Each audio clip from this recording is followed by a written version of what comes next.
Morreu no último domingo após um ataque, senhoras e senhores, de enxame de abelhas. Olha só, né? Denise Savalágio Kinners, de 29 anos de idade, teria recebido mais de 100 picadas de abelhas. O acidente ocorreu no dia 27 de janeiro. Bom, após vários procedimentos, Denise precisou ser levada para a unidade de terapia intensiva, mas infelizmente não resistiu e morreu na madrugada de domingo.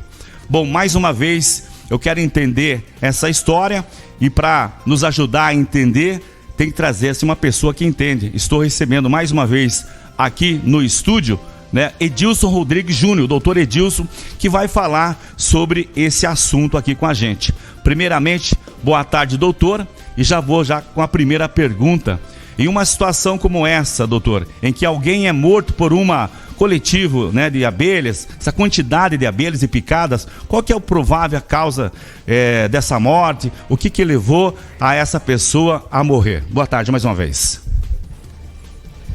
Boa tarde a todos, as pessoas que estão escutando e vendo o Jornal da Litorânea. Fico bem feliz de estar aqui também para esclarecer as dúvidas. E em relação a esse ataque de abelhas, sim, existem duas causas principais, né, para a morte. A causa imediata é uma reação alérgica que a gente chama de choque anafilático. O choque anafilático faz com que a pressão sanguínea caia vertiginosamente, assim, de forma muito drástica, fazendo com que haja paralisia dos órgãos do corpo. A pessoa perde consciência, para de respirar e depois de um tempo o coração para mesmo. E a segunda causa da morte é por causa da toxina. Existe uma toxina no veneno da abelha, que é a apitoxina, e ela faz lesão de vários órgãos-alvos se ela tiver em grande quantidade no corpo. Então essas são as duas causas principais, né? Certo. Muito bem, são 12 horas e 7 minutos. Bom, uma vez sofridas as picadas, doutora, o que deve ser feito naquele primeiro momento? Eu sei que a pessoa entra no desespero, as dores e aquele enxame de abelha está em cima, eu imagino como é complicado, deve ser sufocante.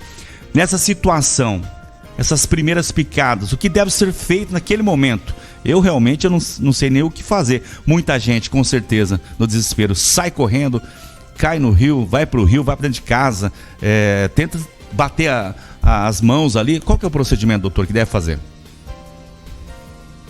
Então, em relação à questão das abelhas, a gente tem que entender mais ou menos um pouquinho da biologia delas. Certo. Quando as abelhas elas se sentem ameaçadas, ou quando uma delas se sente ameaçada, você, por exemplo, bate acidentalmente numa, ela libera um hormônio, um ferro-hormônio, que se espalha pelo ar e faz com que todas as outras abelhas fiquem agressivas. Certo. Então elas se comportam como um enxame mesmo. Elas se ligam uma com a outra e formam uma consciência coletiva ali das abelhas e atacam ao mesmo tempo o alvo. Sim. O mais importante é tentar se manter calmo, afastar o mais rapidamente do local onde que está sendo feito esse ataque, né? E o mais importante é assim, identificar onde estão as picadas e retirar os ferrões. Sim. Porque o que acontece? Quando a abelha pica, ela deixa aquele ferrão no corpo da pessoa e aquele ferrão continua bombeando veneno para dentro do corpo da pessoa, mesmo estando separado do corpo da abelha. Sim. Então o mais importante é retirar os ferrões o mais rapidamente possível e levar essa pessoa para um serviço de emergência. Quando as pessoas trabalham já com o serviço de apicultura, elas já são orientadas a ter um kit de adrenalina em casa, porque se acontecer um ataque dessa desenvoltura, ela mesma faz uma aplicação intramuscular de adrenalina e já em seguida vai para a unidade de saúde, porque ela precisa de tratamento imediato. Mas deixa eu só entender também, doutor, naquele momento que as abelhas estão em cima de você, a minha pergunta é, eu devo correr, buscar ajuda? Aquela pessoa que está próxima talvez pode ser também picada, né? O que eu devo fazer naquele momento que as abelhas estão em cima? Vou para que lugar? Vou para dentro de casa? Porque depois dos ferrões, depois das picadas, esse procedimento para o médico e tal. Naquele momento, o que eu devo fazer? Ficar quieto? Se eu me movimentar demais, começar a bater, eu posso deixar elas mais nervosas? Como é que funciona? É mais ou menos isso. Se correr, o bicho pega, se ficar, o bicho Não corre. tem, né? É mais ou menos isso. Mas o mais importante é você se abrigar, né? Às vezes as pessoas se jogam realmente na água e isso ajuda, né? Bacana. Porque as abelhas elas não vão conseguir perfurar a água, né? E elas não nadam. Certo. Então você acaba se abrigando dentro da água ou um lugar fechado que elas não tenham acesso. E o mais importante é manter a calma. Sim. Né, e retirar os ferrões o mais antes possível. Isso que é a primeira orientação médica que a gente tem que ter. A gente tem que tirar os ferrões, porque eles ficam bombeando aquele veneno para dentro da pessoa também. E buscar ajuda imediata. Com certeza. Bom, aí existem outros fatores, né, doutor? Se a pessoa já tem uma doença, já sofre algum problema, a pergunta é, alguém com problemas, né, cardíacos, que a pessoa entra no desespero, pode ser mais vulnerável, essas situações podem agravar, ele pode, naquele desespero, naquela ansiedade, no nervosismo, ele pode ter um infarte. Pode me explicar sobre essa situação, doutor? Bom, comorbidades, elas pioram qualquer doença. Certo. Até um resfriado comum, se a pessoa tem comorbidades sérias, pode se complicar de forma importante. Não é diferente com picadas de abelha. Sim. Se a pessoa tiver uma comorbidade muito importante, uma cardiopatia, uma alteração pulmonar, enfim, ela já pode ter uma reação exacerbada a essas picadas de abelha. No entanto, qualquer pessoa pode desenvolver um choque anafilático, às vezes com a picada de uma única abelha. Então depende muito do organismo da pessoa, de organismo para organismo. Tem pessoas que vão suportar 300 picadas e vai sorrir para você. Certo. E tem pessoas que com uma picada vai sofrer um choque anafilático e vai acabar entubada no pronto atendimento. Enfim, é imprevisível isso. É muito relativo, pessoa por pessoa, né? Pessoa para pessoa, exatamente. Mas é claro que com as pessoas com comorbidades é bem mais fácil de complicar qualquer quadro, na verdade, né? Mesmo porque hoje nós estamos vivendo um momento também da pandemia, da Covid, e tem pessoas que estão com o Covid, né? E tem sua esposa que dorme junto, e às vezes ela vai fazer exame e não pegou. Aí, que explicação é essa? Cada pessoa tem um organismo, tem uma maneira diferente, talvez, ali, de viver, talvez não pegou. Isso é uma coisa que não dá para entender também, né, doutor? E outras doenças a mais, às vezes também, outras doenças, fora o Covid, a pessoa pode transmitir e aquela pessoa não pega, né? Isso aí é bem complicado, né, doutor? É até estimado, em torno de 3% das pessoas do planeta, elas são imunes a doenças, né? Vamos supor, você pega uma doença que até pouco tempo era mortal, tipo a AIDS. A AIDS, 3% da população, é muito raro, mas acontece as pessoas ficarem imunes a ela. Tipo, ela é portadora do vírus, mas não desenvolve nunca. Elas são o que eles chamam de não progressors, né? Sim. Aqueles que não progridem.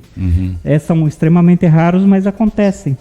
E isso qualquer doença, né? A gente estima que em torno de 3% da humanidade é imune a doenças. Que bom. Se acontecer um apocalipse zumbi, são essas pessoas que vão ficar para combater os zumbis. É verdade. Muito bem. Bom, vamos nessa linha de perguntas sobre os cardíacos, né? Bom, qual tem sido aí a incidência de ínfaros e problemas cardiovasculares em Guaratuba? Também existe muito disso também, doutor? Sim, a gente tem tido bastantes questão de infarto e derrame, né? Como essa época, normalmente a gente sempre tem. Principalmente ainda reflexo das festas de fim de ano, né? Que as pessoas acabam exacerbando um pouquinho a questão de gorduras na alimentação, sal, principalmente para os hipertensos, acaba extrapolando os doces, os diabéticos, e isso favorece com que as doenças cardiovasculares aconteçam. Certo. Bom, doutor, eu quero deixar à vontade o senhor agora para suas considerações finais, e eu não poderia deixar de perguntar também sobre o Covid, como é que está esse momento. Não vamos falar de números, estamos aqui em Guaratuba hoje, devemos se cuidar sempre. Como é que está hoje aí a procura, as vacinação, as crianças estão indo, como é que está hoje aí o controle sobre o Covid aqui em Guaratuba? Não precisamos falar de números, eu quero só saber a questão aí, se nós estamos sob controle nesse momento, doutor. Então, como a gente sempre reforça, né, na prática o número de casos está alto, certo. Continua alto, acima de 200 por dia, enfim. A questão da contaminação ela é bem prevalente no nosso meio, mas graças a Deus, principalmente aqui em Guaratuba, a gente teve uma boa adesão às vacinas. Certo. Então a população ela abraçou a questão da vacina e isso fez com que o número de pessoas que se complicou com o Covid foi bem pequeno, né? Comparando com o mesmo período do ano passado, que foi uma loucura, tinha mais de 10 entubados no posto, né? Com essa quantidade de pessoas com Covid. Muitos têm tentado atribuir isso a uma baixa letalidade da Ômicron, mas a gente sabe que não é verdade.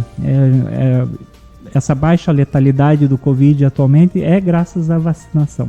Que bacana. Então a gente recomenda que as pessoas que não se vacinaram procurem agendar a sua vacinação. As pessoas que não completaram o seu esquema vacinal, eu tenho muitos colegas que fizeram uma dose apenas e não voltaram para fazer a segunda dose, né, que agendem, que corram, né, fazer esse agendamento para completar o esquema vacinal, porque as vacinas têm salvado vidas.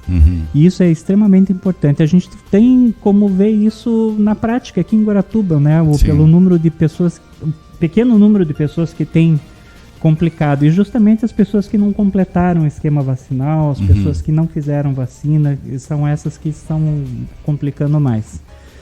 Mas o que a gente recomenda é que as pessoas prestem atenção na vacinação e procurem agendar o quanto antes, porque essa vacina é a que está fazendo com que essa variante tenha essa baixa letalidade. Bom, então como é importante a vacinação. Então muitas pessoas aí que talvez pegaram novamente, mas já se vacinaram a primeira, a segunda, até mesmo o reforço, está ajudando bastante, e talvez essa Covid está vindo bem mais fraca devido às vacinas e ajuda a todo mundo, né, doutor? Mais uma vez eu quero agradecer a sua presença. Logo, logo estará novamente aqui tirando nossas dúvidas aqui. Pois eu que agradeço a oportunidade de estar aqui e contem sempre comigo.